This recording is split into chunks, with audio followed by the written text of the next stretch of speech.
Those who cannot remember the past are condemned to repeat it. Ever heard that warning? Of course you have. If you've ever listened to a high school or college graduation valedictorian speech or gone to some kind of political convention or a TED-style talk or even a school board or city council meeting, you will eventually hear someone say that those who cannot remember the past are condemned to repeat it. Heck, you don't even have to leave your house. People say it on Twitter about once a minute. YouTube is packed with bloggers who think somebody made the saying up yesterday. It's one of those platitudes that drives me nuts. It sounds true until you think about it for more than 4 seconds.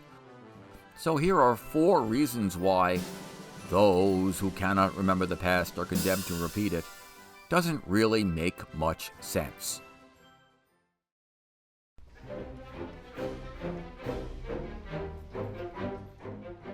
Now, before I get into reason 1, I want to be fair.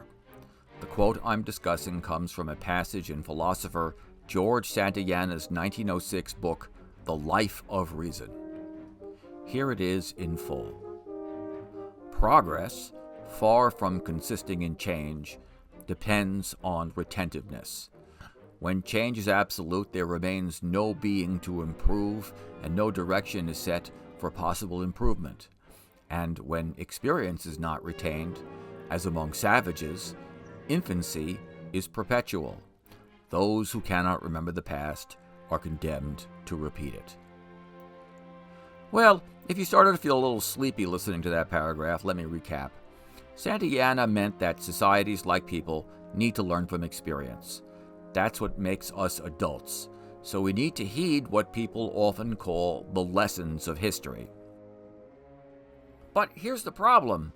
Heeding the lessons of history means interpreting history, and what if our interpretations of the past are just as bad as the things that happened in the past themselves?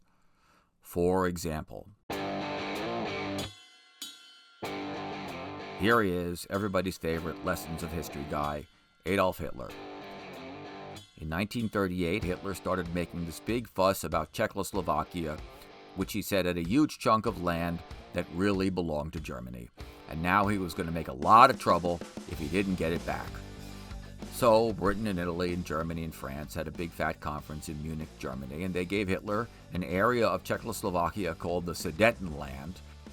And the Prime Minister of Britain, a guy named Neville Chamberlain, came back from Munich and held a triumphant press conference, and he infamously proclaimed that, quote, "I have in my hand a piece of paper, an agreement. I believe it is peace for our time."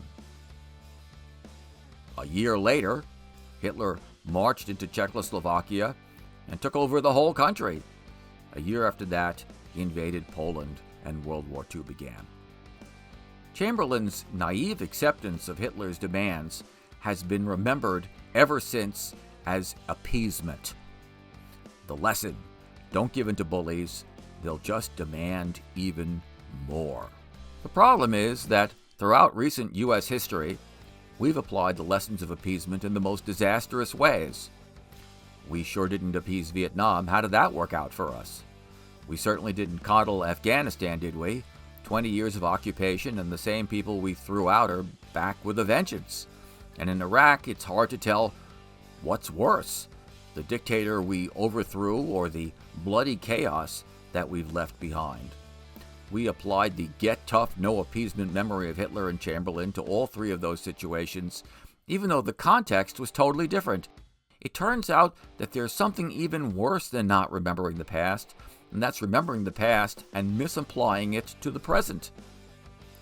Now, I'm just getting started here. I've got 3 more critiques, so check out my next video on this important subject.